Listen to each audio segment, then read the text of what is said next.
Did you know that St. Luke's University Health Network, based in the Lehigh Valley, Pennsylvania, has been recognized by the U.S. government as the highest performing health system in the United States for quality? You heard right. St. Luke's #1 recognition affirms our status as the top leader among the most respected healthcare providers in the nation, including Houston Methodist and the Mayo Clinic. To state it simply, if you want to receive the best care when you go to a hospital, come to St. Luke's. Listen, all you New Yorkers. Taxi! Okay, man, we're looking around. This is the 77 WABC minicast. And let's go to Professor Dershowitz. And Professor, let's pick it up sort of where we just left off with KT.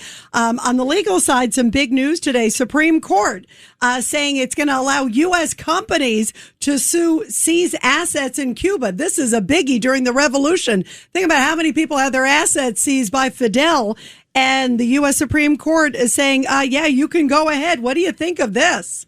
Well, I think it's terrific. I have friends. I live in Miami much of the year, and I have a lot of Cuban friends, and they are thrilled because many of them had to leave everything behind, and they had to escape, and some of them didn't make it, and some of their relatives were killed in that big stadium.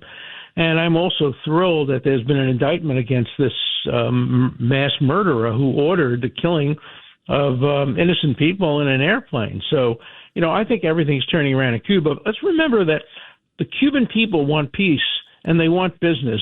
So do the Iranian people. That's the irony. The Iranian people want to make peace with the United States and with Israel. The Iranian people are more pro-Israel than many of the other citizens of the Gulf states. It's just their leaders. Now, Israel bumped off a bunch of their leaders, but now they've been stopped. And I worry that if President Trump doesn't continue and go forward with this, we may be ending up in a worse position than we were in before the war. But I'm hoping that President Trump will do the right thing and continue the military action, allow Israel to continue the military action, and create a situation where regime change from within is possible without a single American boot on the ground. I think that's a realistic possibility, but it's not going to come from a phony deal, which Cuba is going to break. Which Iran is going to break immediately. Judge Weinberg. Alan, good to talk to you again. I want to shift your attention. You have a candidate for Congress in the 35th District in Texas. She's in a runoff, and she's announced that what she wants to do is she wants to round up the so-called American Zionists and bring them into camps, internment camps. Well, what she ought to do is immediately get the help of Liz Warren. Liz Warren will probably go to Texas and campaign for her the way Liz Warren campaigned for the Nazi who's running in Maine. She got on a train or a car. She crossed state lines. She went up to Maine, and she said about a Nazi, quote, "my kind of man, my kind of man." And I'm sure she would say about this woman in Texas, "my kind of woman." Look, if you take seriously the way she's endorsed candidates, she would have gone to Germany in 1932, where Hitler was saying, "I'm going to help the economy. I'm going to help poor people. I'm going to increase minimum wage." And she would probably say, he's my kind of man. She is so single-minded.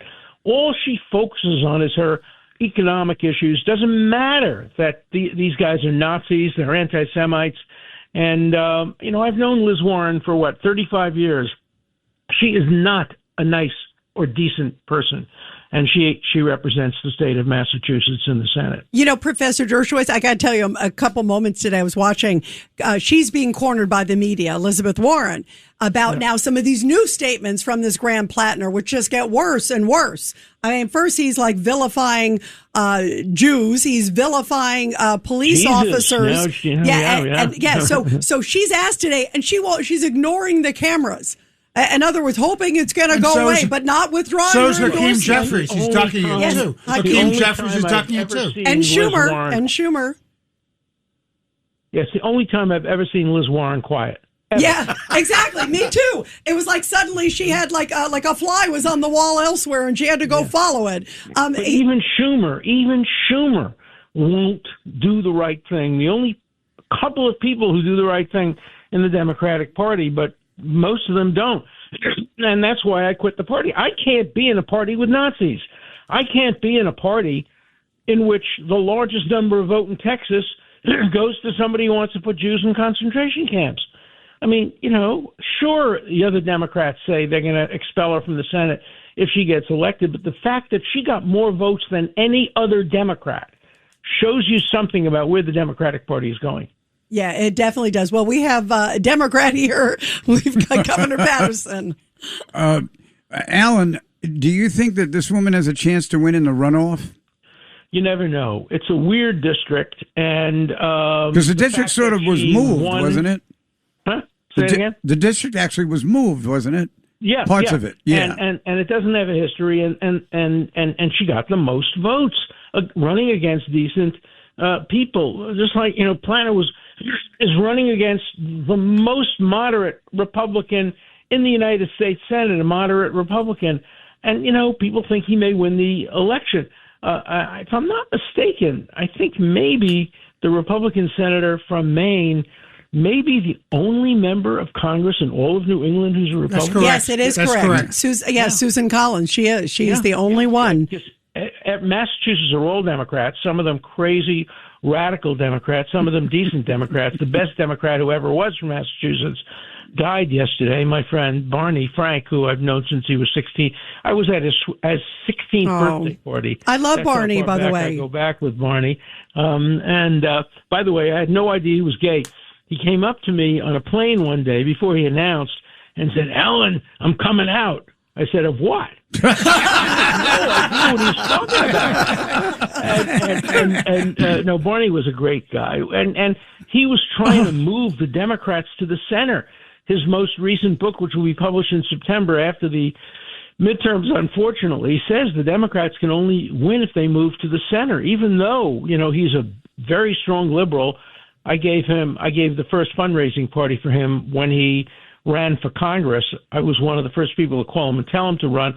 I was a very close friend of Bob Drinan, Congressman Drinan, Father Drinan, a priest, who was the representative from that district. And so when Bob Drinan was instructed by the Pope that he couldn't be a member of Congress and a priest and decided to be a priest, I called Barney and got Barney to run. And then Joe Kennedy took over his spot.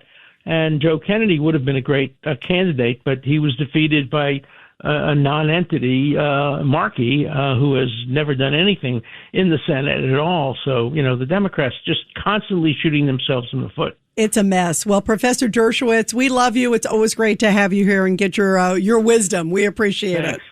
it. Thank you.